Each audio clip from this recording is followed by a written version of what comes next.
Comeback అంటే కష్టపడ్డారు చాలా సినిమా యాక్షన్ కోసం అన్న ఏం చెప్పమంటారు, సినిమా అయితే చాలా చాలా బ్లాక్ బాస్టర్ అనమాట. సిద్ధు జొన్నలగడ్డ గారికి వన్ మ్యాన్ షో. సో అతని పర్ఫార్మెన్స్, డీజే టిల్లు, దాని తర్వాత స్క్వేరు, దాని తర్వాత ఈ సినిమా అంటే చాలా చాలా బాగుంది. సో మెయిన్ బొమ్మరిల్లు భాస్కర్ గారు అయితే చాలా లేట్గా వచ్చినా కానీ తన రైటింగ్స్ కానీ స్టోరీ కానీ చాలా అంటే చాలా బాగుంటుంది. మెయిన్ ఒక సోల్ ఉంటుంది అనమాట, మదర్ సెంటిమెంట్తో. చాలా అంటే చాలా బాగుంది.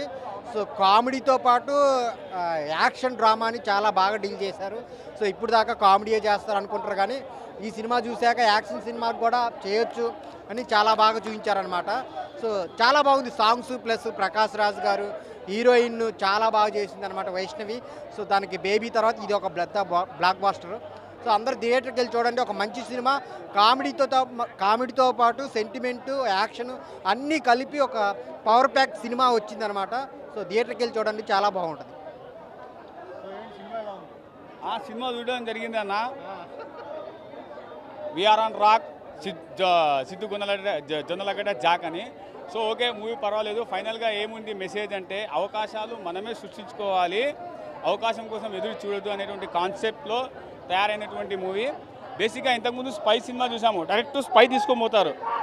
బట్ కాకపోతే ఏం చేశారంటే, స్పైని ఇట్లా కూడా ఎంట్రీ ఇవ్వచ్చా, కామెడీ బేస్లో తీయడం జరిగింది. అటు కామెడీ, ఇటు ఎమోషన్, ఫుల్ ఆఫ్ యాక్షన్లో జొన్నలగడ్డ సీరియస్ హిట్.